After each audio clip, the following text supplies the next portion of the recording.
Good morning and welcome back to the One Celtic Fans View. Transfer speculation is rife, as you would expect, and there's a big Joe Hart story. Joe Hart wants to sit in section 111. We'll get to that towards the end of the video. We'll talk about Joe Hart. There's a lot of things to talk about Celtic, first of all. First up, we want to talk about Mikey Johnston. Yes, Mikey Johnson. Mikey Johnson had 20 odd games with West Brom last season, and they want a reunion. They do want a reunion, but it has been suggested that Celtic want 6 million for Mikey Johnson, who it's been said still has 2 years left on a contract to run at Celtic. I thought he only had a year left to go, but anyway, it said that Celtic will demand 6 million for the 25-year-old. 6 million for Mikey Johnston. Celtic fans will be going, what? Just give him away. I mean, did we not get him for next to nothing from St Mirren anyway? Back in the day, we paid absolute buttons for him to come from St Mirren when he was just a lad, didn't we? But anyway, we said West Brom have said that they have to be mindful of financial regulations. It says, look, it would be easy to put the case for 6 million for Mikey Johnson, but that's a big part of our budget. And should it go on the winger? Well, the Celtic fans will be saying to Celtic, look, just let him go for 3 or 4 million. Let him go. It's Mikey Johnson, 6 million for me. You're putting that in the. Let's think about that for a second. Let's put this into perspective. We bought Jota for 6 million. Right? Just think about that for a second. We bought Jota for 6 million. Yes, we did. We bought Jota for 6 million, and we're thinking that Mikey Johnson is worth. Ultimately, we sold Jota for 25 million, of course, but we bought him for 6.5 million or something, wasn't it? And are we putting Mikey Johnson in that same bracket? I'll let you think about that. Tell me in the comments. Anyway, another player that's been talking about his. I will need to talk about the Scottish media first of all, because it's more than apparent that the media in Scotland are going to go the exact same way as they did last year, and that is all-out attack on Celtic all season. The season hasn't even started yet, but the whipping boy of the Scotland camp is Callum McGregor. Yep, the Callum McGregor seems to be made the scapegoat for Scotland, even though the whole team played absolutely rubbish. The manager got the tactics completely wrong. Somehow the media in Scotland are pointing the finger at the Celtic captain, even though you've got a guy that plays for Manchester United. Even though you've got, well, he was injured, but if you've got a guy that plays for Liverpool, you would say that they were a higher standard than Celtic. There's no use any talking about it, is there? The media in Scotland will go all-out attack on Celtic this season. Mark my words. I've said it here first. The media, any journals in Scotland will go all-out attack. And fucking journals are just wanks anyway. The shite that they write is unbelievable. And it's anything just to have a dig at Celtic, and especially when it comes to the media in Scotland.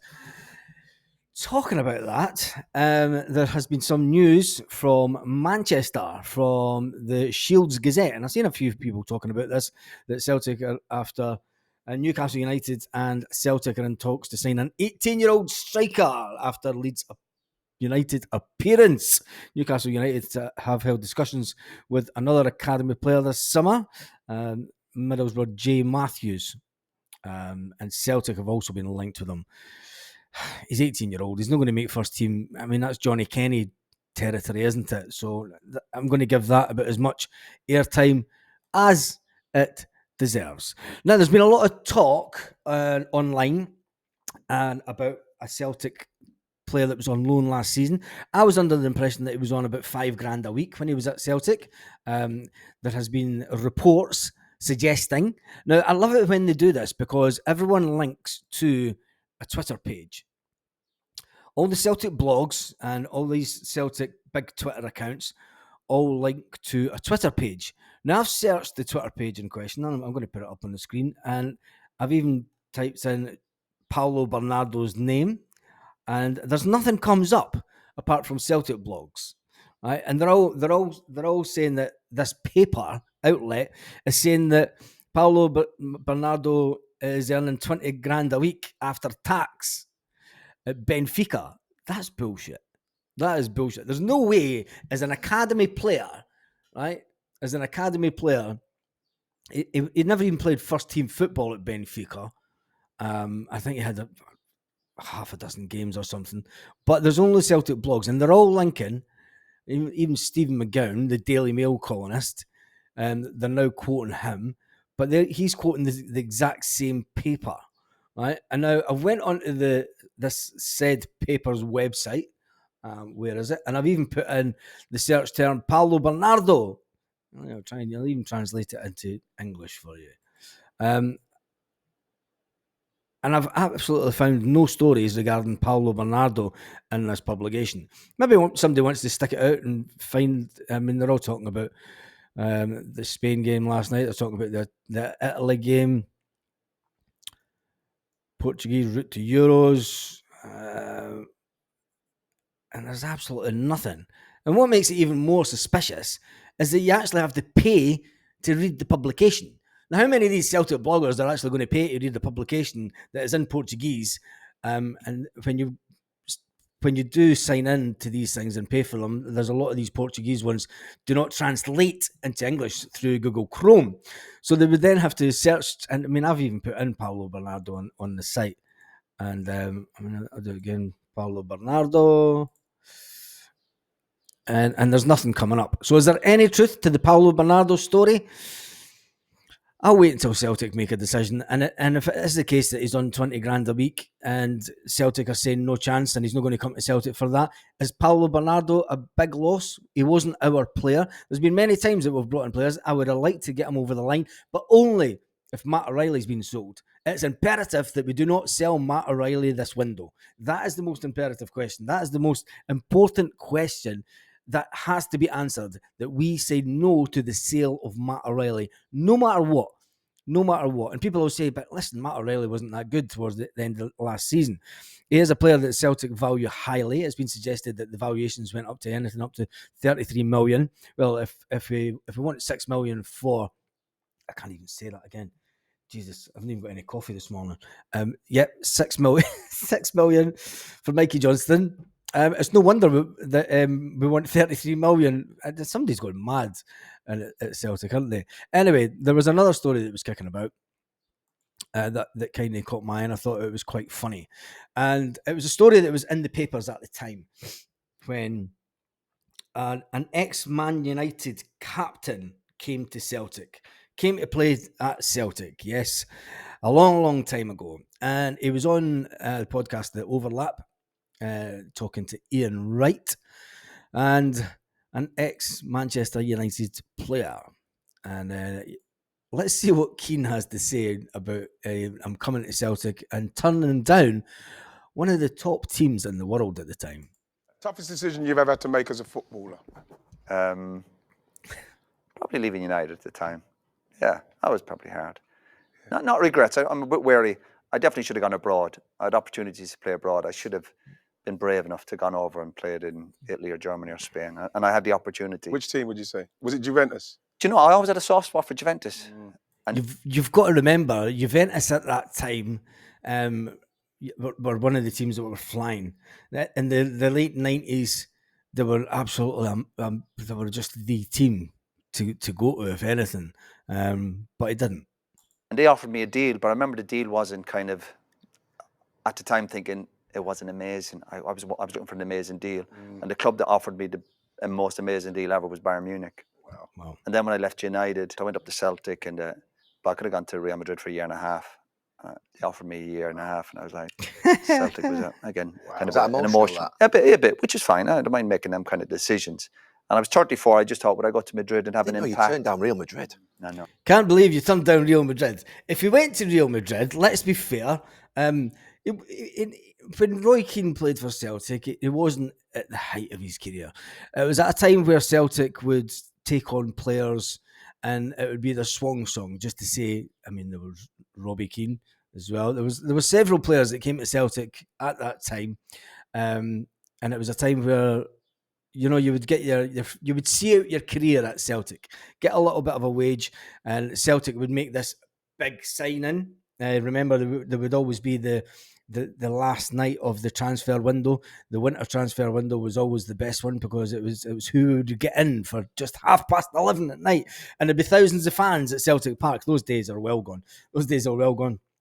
But there would be thousands, absolutely thousands of supporters at Celtic Park waiting on the last minute deal to get done and to see what fabulous name that Celtic would pull out the hat. And at that time, obviously Roy Keane came up to Celtic, and he doesn't do too great. Let's be honest. Yeah, he doesn't do too great. Let's move on for that, shall we? I can't even bring myself to talk about it. Anyway, back to this. We've done the Portuguese story. Another one is Ali McCoist. Ali McCoist has been slating Celtic player Callum McGregor, and it's just what you expect, isn't it? I mean, we're going to go into this new season now, and you're going to expect. I mean, we've managed to do 3 in a row. We have managed to do 3 in a row against what they would have said it was against the odds, because remember there was just a few years ago, if we win the league, Celtic will fold like a pack of cards. Celtic will fold like a pack of cards, said the man from South Africa. And that's not a South African accent, I know, but who cares? Oh, Jesus, just remember a joke yesterday. Anyway, the fact that their owner at the time, he still owned a lot of them, doesn't he? Mr. King, bankrupt, tax avoiding King, just something about that club, isn't it? They said that Celtic would fold like a pack of cards when we lost the league, when they stopped the 10. Spoken about it many times on this channel, and I spoke about it many times before, when I used to run the buses from Kirkcaldy, on the lead up to 7-8.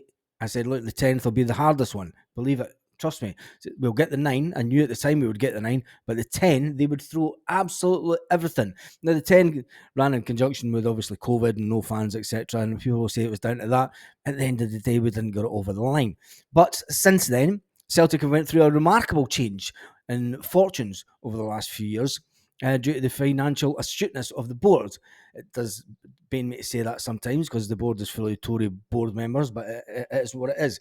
Celtic as a football club going forward are currently sitting with a big bag of cash in the, well, it's not a bag because it's in the bank, big bank balance, and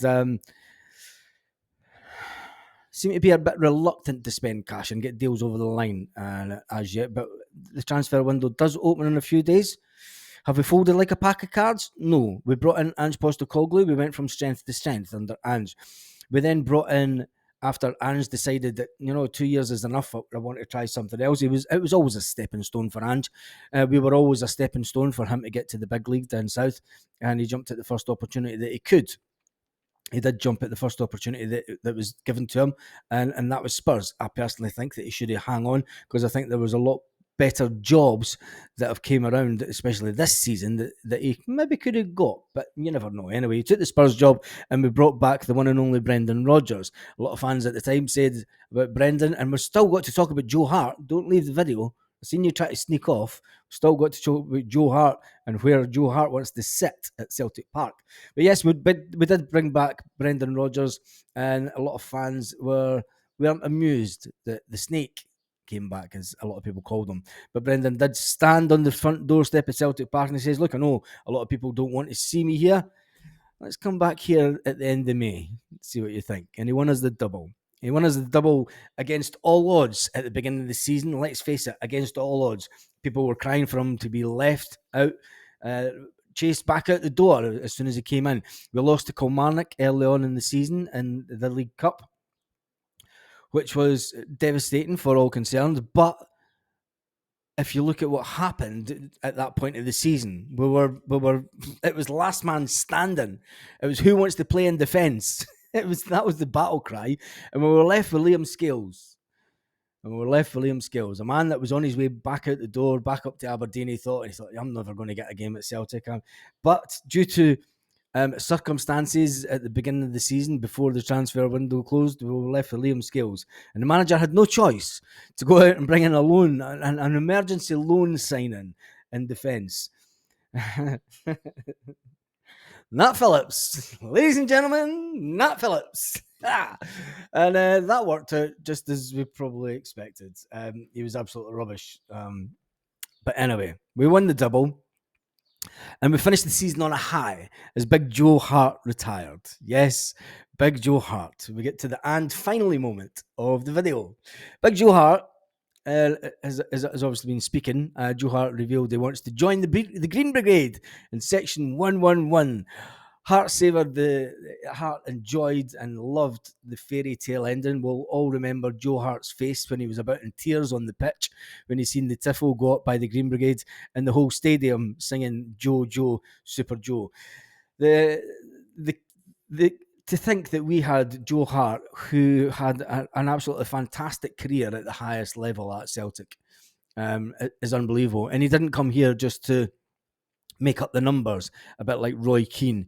Come here to sort of make a little bit of a payday. You've got to remember he came here and took a wage cut.